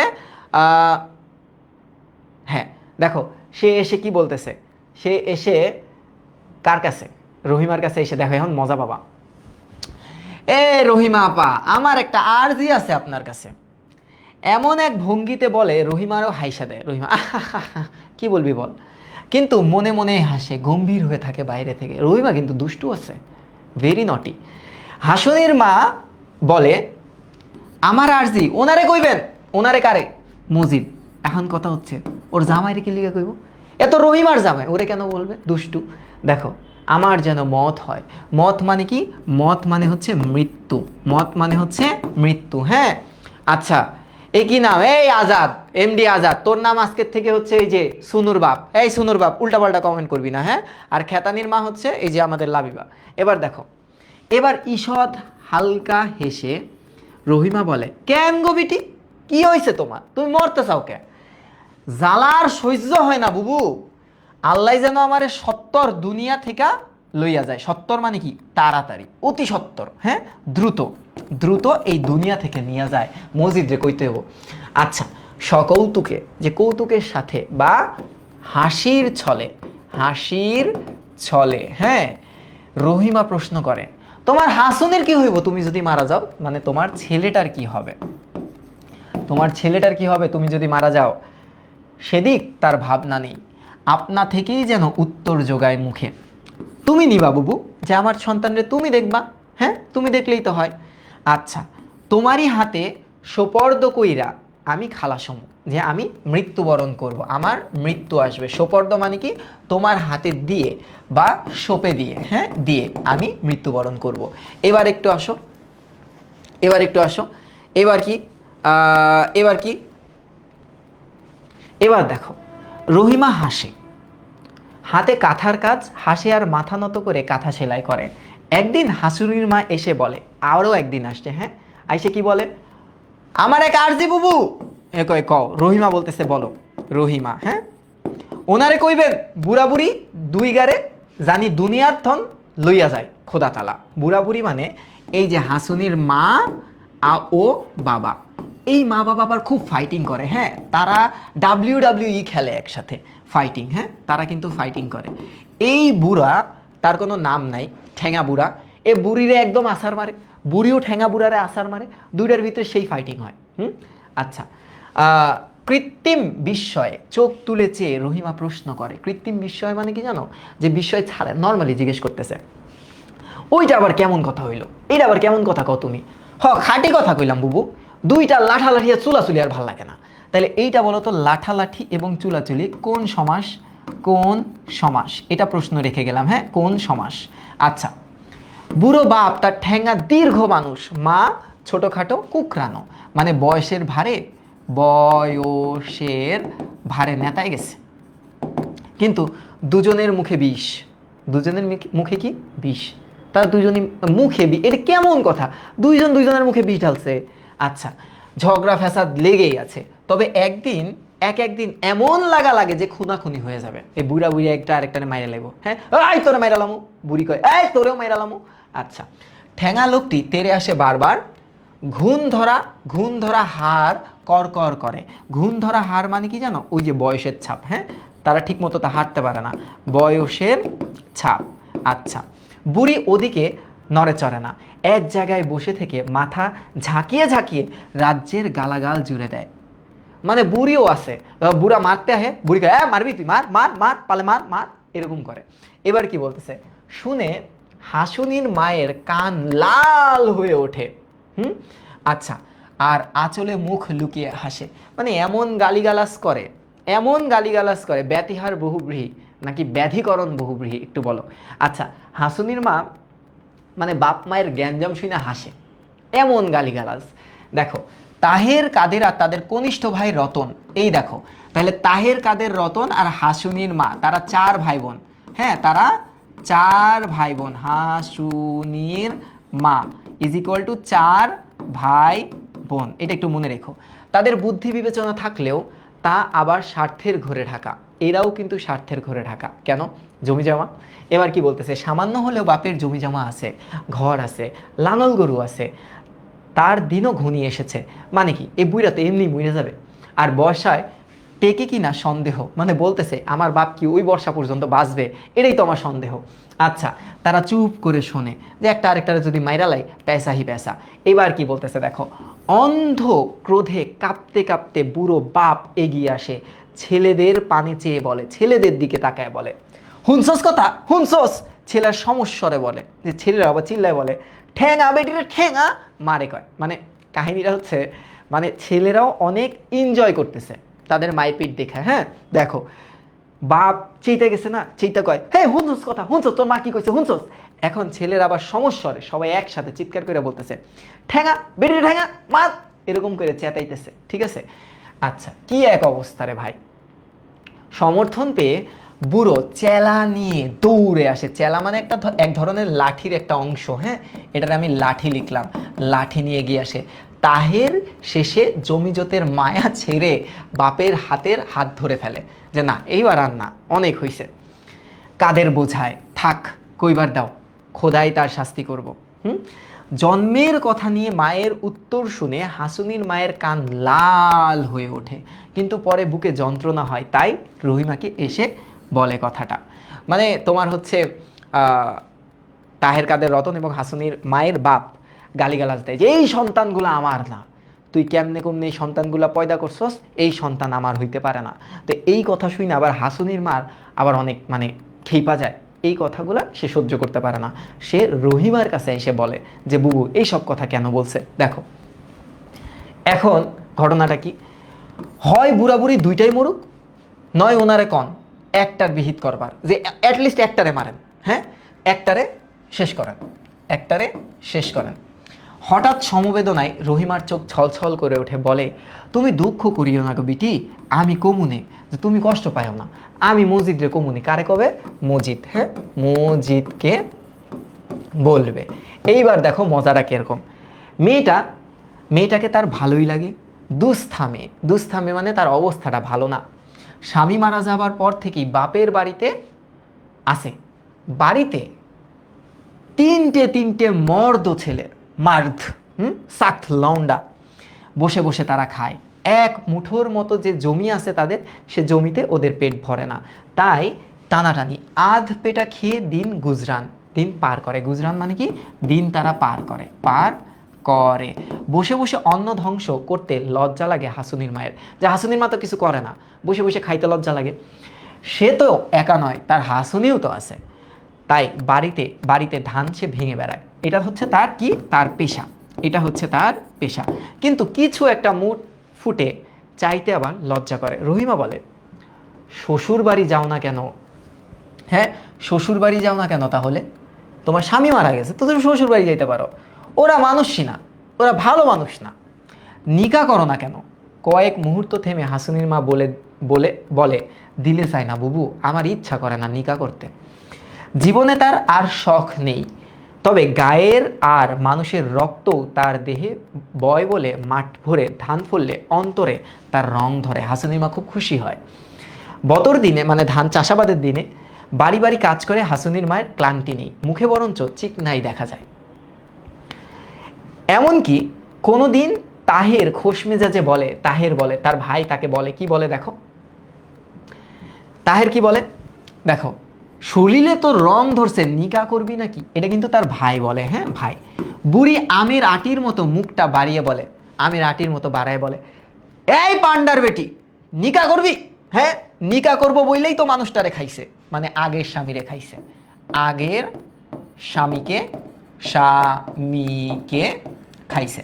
এই তৎকালীন একটা প্রচলন ছিল না, স্বামী যদি মারা যায় তাহলে ব্যাড লাকটা নিয়ে আসে হচ্ছে স্ত্রী। তাই বলতেছে, কি বলতেছে বুড়ি বলতেছে, হ্যাঁ বুড়ি কি বলতেছে, এই পান্ডার বেটি, নিকা করব বইলাই তো মানুষটারে খাইছে, ঠিক আছে, যে এই তো খাইছে, হ্যাঁ ও নিকা করছে দেখাই তো ওই লোকটা মরে গেছে, নাই তো ওই লোকটা মরতো না।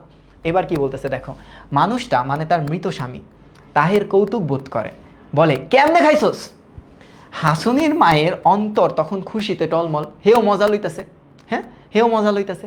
কি মজা লইতেছে দেখো, মজা নিতেছে কি, কথা গায়ে লাগায় না, হেসে বলে গিলা খাইছি, আমার স্বামী, আমি খাইছি। মা বুড়ি আসে সামনে, নইলে গিলে খাওয়ার ভঙ্গিটা একবারে দেখিয়ে দিত। ওই যে কিছু তোমরা হচ্ছে অঙ্গভঙ্গি দাও না, হ্যাঁ ওই যে কেমন কেমন জানি, আমি তো দেখাইতে পারি না, আমি তো শিক্ষক মানুষ, ওরকম একটা অঙ্গভঙ্গি দিয়া দেখাই দিত যে এমনে খাইছি দেখ।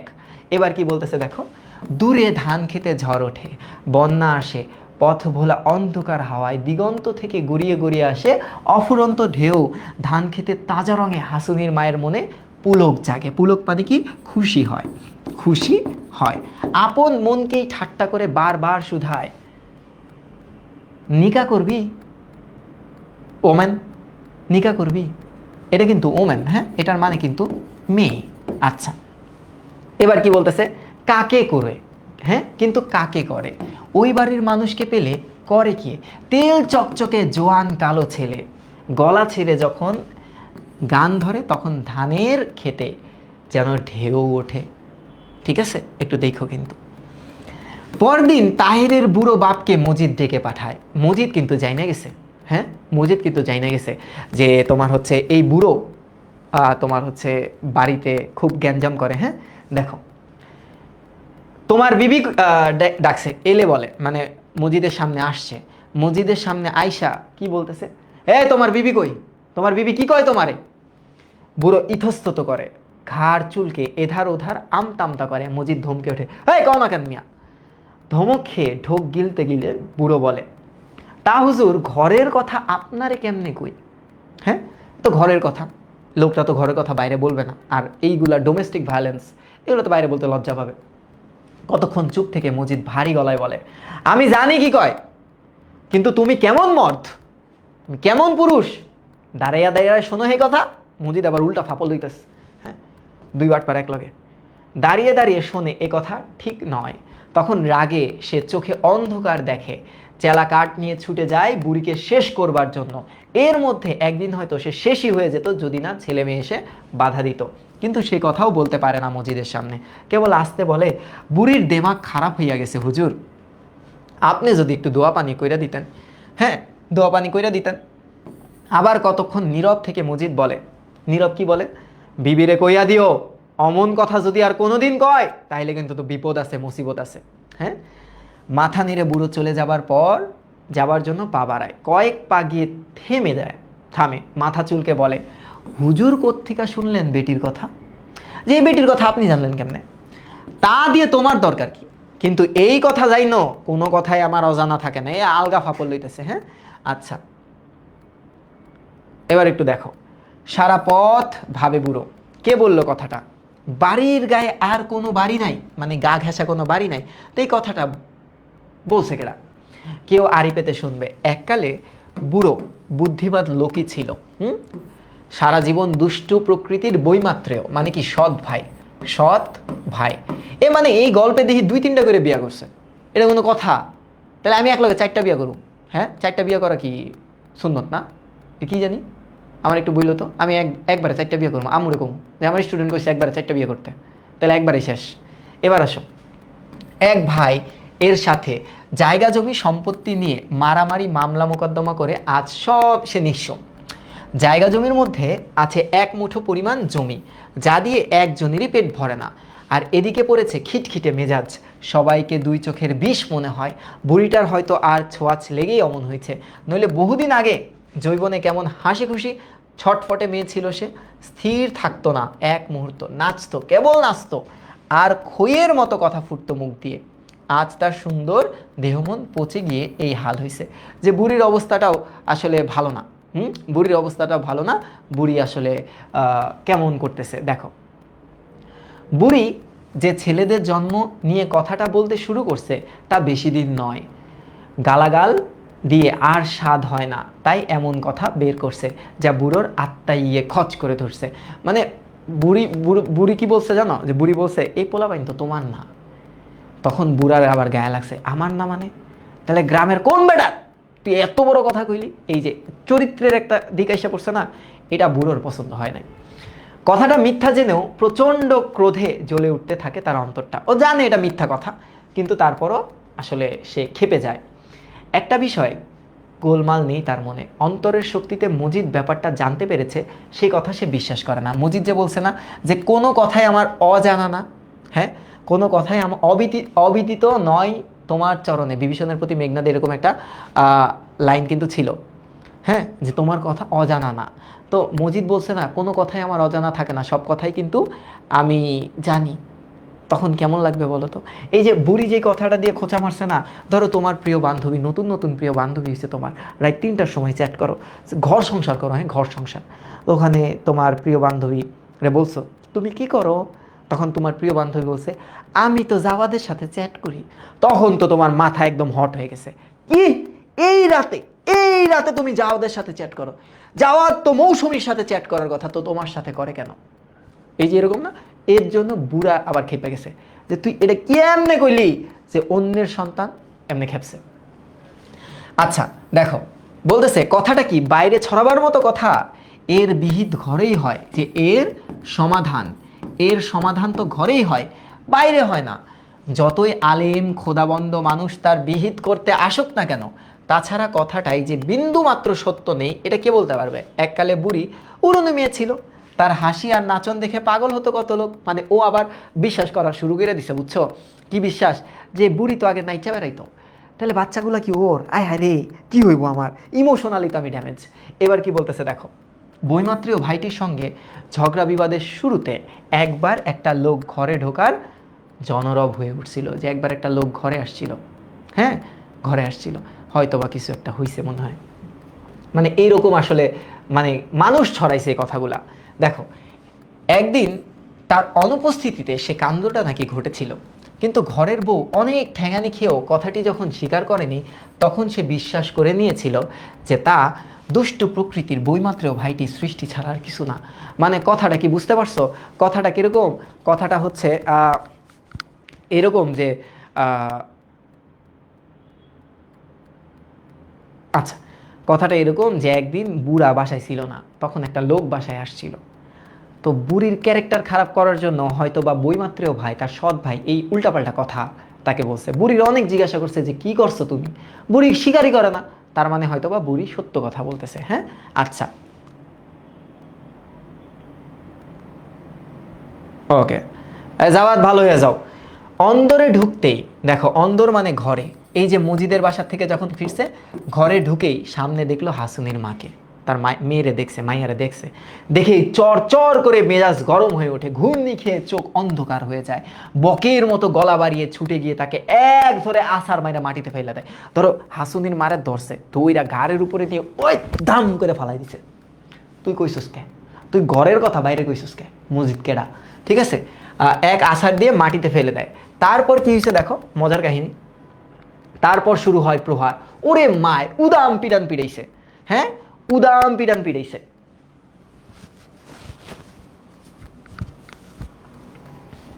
আচ্ছা, উদাম পিটান পিটাইছে, প্রহার করতে করতে বুড়োর মুখে ফেনা ছুটে যায় আর বলে কেবল একটি কথা। কি একটি কথা? ওরে ফাতার থাইক্কা ঝাড়ুনি, তোর বাপ রে গিয়া কইলি কেমনে ওই কথা? ওরে গালি দিছে যে তুই কার কাছে যায় কথা কইছস? দাঁড়াও ছুটি দিচ্ছি, হ্যাঁ একটু দাঁড়াও।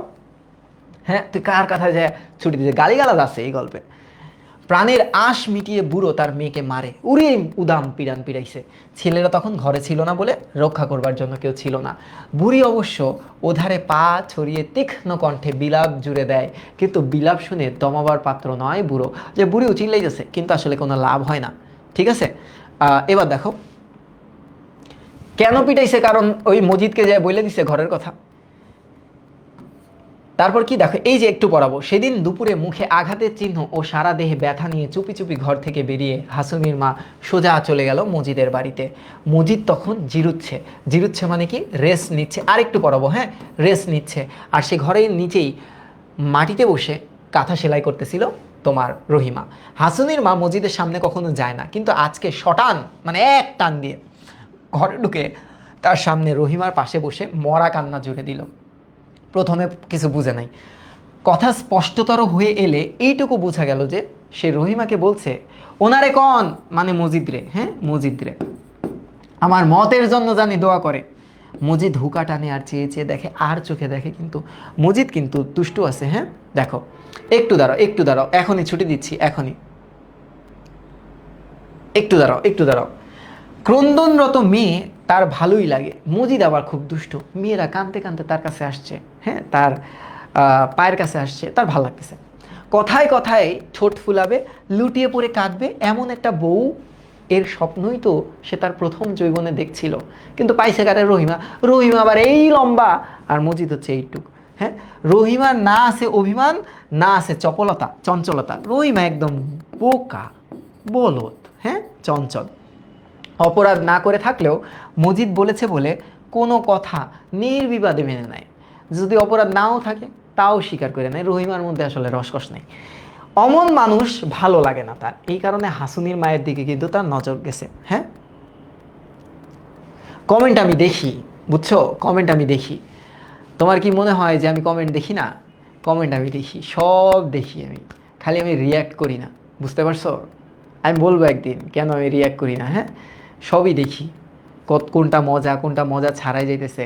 আব্দুল্লাহ, তুমি বাসায় চলে যাও না, তোমাকে কি আমি আটকায় রাখছি? হ্যাঁ, তুমি চলে যাও। বারবার কমেন্ট করতেছো ভাইয়া ছুটি দেন, যাও তুমি বাসায়, হয়তো বা তুমি বাইরে আসো, বাসায় যাও, কিন্তু ক্লাসে যে বারবার ছুটি দেন বলতেছো, এর কি কোনো দরকার আছে? এই অনলাইন ক্লাসে কি আমি কাউকে আটকায় রাখি? এগুলো খুবই মানে ডিসগাস্টিং। চলে যাও, আটকাইছি আমি? এবার দেখো, পরে দেখে নিও। পরে সব কথা শুনে মজিদের মুখ কিন্তু হঠাৎ কঠিন হয়ে যায়। বুড়ো গিয়ে তার মেয়েকে মেরেছে, মেরেছে এই জন্য যে সে এসে তাকে কথাটা বলে দিছে। এবার কিন্তু মজিদ পার্সোনালি নিছে কথাটা। মজিদ কি করছে, পার্সোনালি কথাটাকে নিছে, পার্সোনালি নিছে, যে আয় হায় আমারে বলছে দেখা সাউন্ড একটু কটকট করবে, ক্যামেরা গরম হয়ে গেছে যে।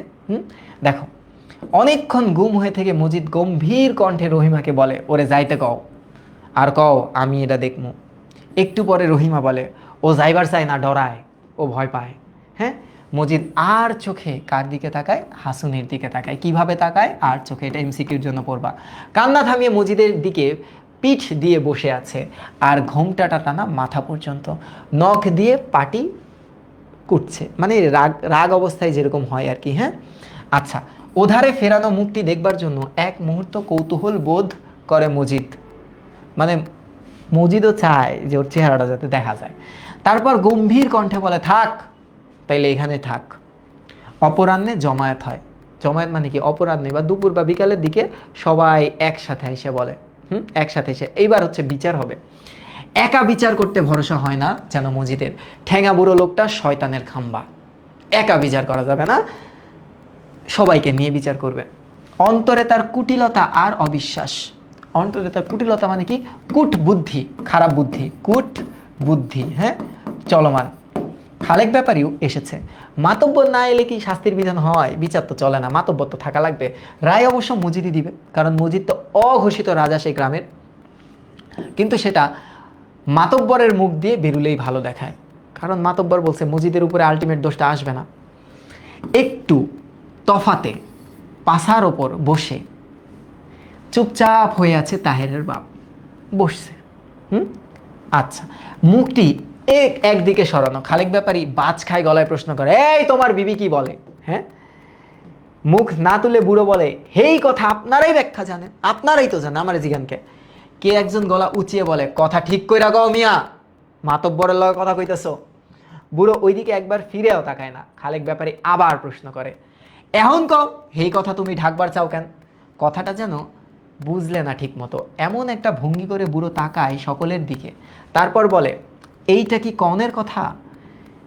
বুড়ি ছুটমুট একখান কথা কয়, তা বইলে আমি কি পাড়ায় ঢোল শহরত দিমু?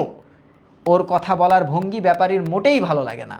মানে যেইভাবে অ্যান্সারগুলো দিতেছে, এইভাবে তোমার অ্যান্সারগুলো সে আশা করেনি, এই কারণে সবাই তার উপরে খেপছে। মজিদ নীরব হয়ে থাকে, কিন্তু উত্তর শুনে তার চোখ জলে ধিকি ধিকি, সে আবার ক্ষিপা যায়।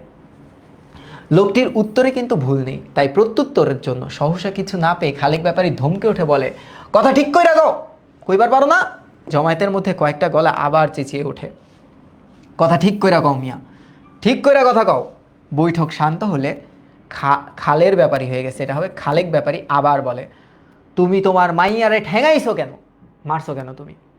তখন সে বলে, আমার মাইয়া আমি ঠেঙাইছি। লম্বা মুখ খাড়া করে নির্বিকারভাবে উত্তর দেয় তাহেরে বাপ, যেন ভয় নেই ডর নেই। অবশ্য হাতের দিকে লক্ষ্য করলে দেখা যায় আঙ্গুলগুলো তার কাঁপতেছে। আঙ্গুলগুলো কি তার কাঁপতেছে, ভেতরে তার ক্রোধের আগুন জ্বলছে, বাইরে যত ঠান্ডা থাকুক না কেন। ব্যাপারী কি একটা বলতে যাচ্ছিল, একবার হাত নেড়ে মজিদ তাকে থামায় দিল। বলবার জন্য তৈরি হয়। ব্যাপারটা আগে গোড়া থেকে ব্যাপারীকে বুঝিয়ে বলেছিল সে, এবং ভেবেছিল তার পক্ষে থেকে খালেক ব্যাপারী কাজটা ঠিকমতো চালিয়ে নেবে। কিন্তু তার প্রশ্নগুলো তেমন জুৎসই হচ্ছে না, বলছে আর ঠ্যাস করে মুখের উপর চর খাচ্ছে, এমন একটা অবস্থা। খালেক ব্যাপারী হ্যান্ডেল করতে পারতেছে না। দেখো আর একটু আছে, হ্যাঁ এই পর্যন্ত আছে। মজিদ গম্ভীর গলায় বলে, ভাই সকল, বলে থেমে তাকায় সবার দিকে, পিঠ সোজা করে বসেছে, কোলের ওপর হাত। আসলে কথা শুরু করবার আগে সে এমন একটা আবহাওয়া সৃষ্টি করছে, মনে হয় সে সূরা ফাতিহা পড়ে তার বক্তব্য শুরু করবে। মানে খুব সিরিয়াস, হ্যাঁ খুব সিরিয়াস। দেখো কিন্তু কিন্তু আরেকবার ভাই সকল বলে সে কথা শুরু করে, বলে, খোদা তালার কুদরত মানুষের বুঝবার ক্ষমতা নাই, দোষ গুণে সৃষ্ট মানুষ, মানুষের মধ্যে তাই শয়তান আছে, ফেরেশতাও আছে, তাদের মধ্যে গুনাহগারও আছে, নেকবান্দাও আছে। কুৎসা রটনা বড় গর্হিত কাজ। কুৎসা রটনা মানে কি, খারাপ কথা ছড়ানো। কিন্তু যারা শয়তানের চাতুরি বুঝতে না পারে, যারা তাদের লোভনীয় ফাঁদে ধরা দেয় এবং খোদার ভয়কে দিল থেকে মুছে ফেলে, তারা এইসব গর্হিত কাজ করে থাকে। মানুষের রসনা বড় ভয়ানক বস্তু, সে রসনা বিষাক্ত সাপের রসনার চেয়েও ভয়ঙ্কর হতে পারে। প্রক্ষিপ্ত সে রসনা তার বিষে পরিবার ধ্বংস করে দিতে পারে, নিমেষে আগুন ধরিয়ে দিতে পারে সমগ্র পৃথিবী। মানে বিচার করার টাইমে দেখো, এখনই শেষ, বিচার হবে না তো, বিচার করার টাইমে দেখো কাহিনীটা কি হয়েছে। তোমার বিচার করতেছে, এমন একটা আবহাওয়া সৃষ্টি করছে, সে চাইছিল খালেক ব্যাপারী তাকে শাস্তি দিবে, কিন্তু খালেক ব্যাপারীকে বারবার আটকায় দিচ্ছিল, কারণ তার বাপ তো অ্যাকচুয়ালি ভুল করে নাই। হ্যাঁ মারছে, এটা খারাপ হয়েছে, কিন্তু তারা যে প্রশ্নটা করতেছে সেই প্রশ্নটা করা তো ঠিক হয় নাই। তো এই কারণে তোমার খটখট করে উত্তর দিতেছিল, এটা আবার খালেক ব্যাপারে পছন্দ হয় নাই। তো দেখছে সিচুয়েশনটা অন্যদিকে যেতেছে, তখন মজিদ নিজের উপরে সিচুয়েশনটা নিয়ে নেয়। তো এই ছিল আজকে 10 পেজ পড়াইছি আমি তোমাদেরকে, তোমরা একটু দাগায় রাখবা, কালকে আবার আসবো। এই সপ্তাহটা উপন্যাস পড়াবো, যতটুকু পড়াইতে পারি, তারপর এটাতে হোল্ড করে ফেলবো, ঠিক আছে? আসো, কমেন্টই দেখা যায় না।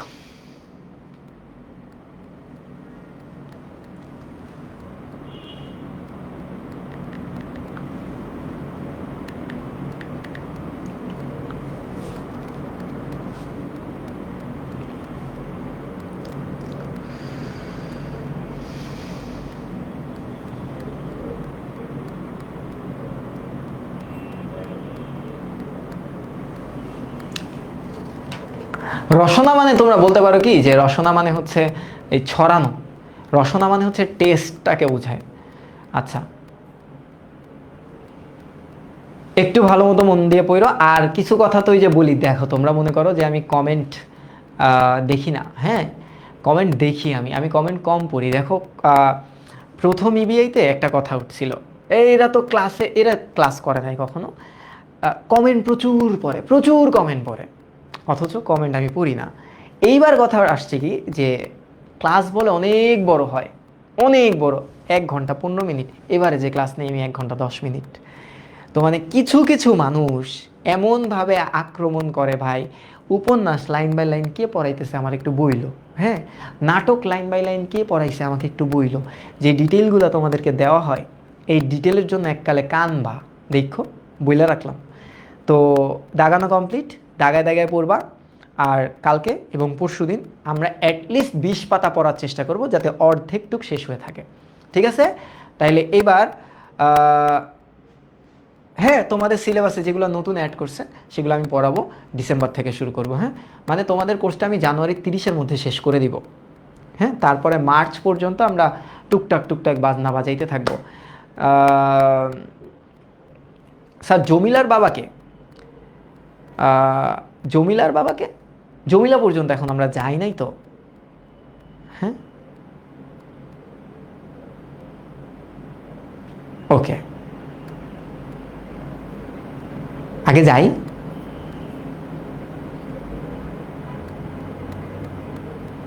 আচ্ছা, তো একটু পড়ো, ভালো থাকো, সুস্থ থাকো, ক্লাসটা করায় ভালো লাগলো, আরও মজা হবে। হ্যাঁ, আরও মজা হবে। তো এই তো, টাটা, আসসালামু আলাইকুম।